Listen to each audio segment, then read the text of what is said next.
আমার প্রিয় খ্রিস্টীয় ভাই বোনেরা, আপনাদের প্রত্যেককে প্রভু যিশুর নামে স্বাগত জানাই। এখন আমরা প্রভু যিশুর অমৃত কথা নিয়ে আলোচনা করব। অনেকে আজকে বিশ্বাসী হয়েছে। কেউ প্রথম থেকে যখন বিশ্বাসী হয়, কতভাবে বিশ্বাস করার জন্য তারা এখানে ওখানে ছুটেছে, চার্চে, মণ্ডলীতে এবং বাড়িতেও ধুমধাম করে তারা নিজেরা মণ্ডলী করত, এমনকি উপবাস, প্রার্থনা এসব করত। যখন তারা প্রভুর আশীর্বাদ পায় বা কোনো একটা সমস্যা থেকে সমাধান পায় বা রোগ থেকে সুস্থ হয়,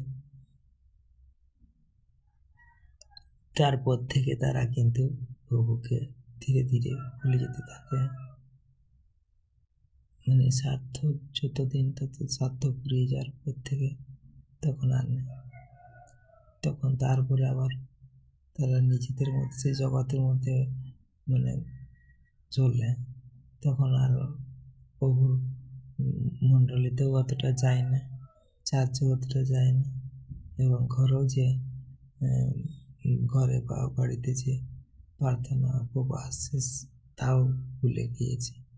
কেননা তাদের এখন কি কাজ আছে, সময় এরকম বলে কাজ আছে, সময় নেই, আজকে যেতে পারছি না চার্চে, আজকে মণ্ডলীতেও যেতে পারবো না, মণ্ডলী এখন বসবো না, এখন প্রার্থনা বসবো না, এখন বাক্য পড়বো না, সময় নেই, কাজ আছে।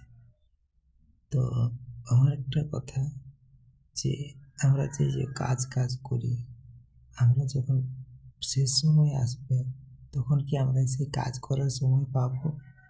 না প্রভুকে ডাকার সময় পাবো, না বাইবেল পড়ার সময় পাবো, না প্রার্থনা করার সময় পাবো, না মণ্ডলী যেতে সময় পাবো, না চার্চে যেতে সময় পাবো?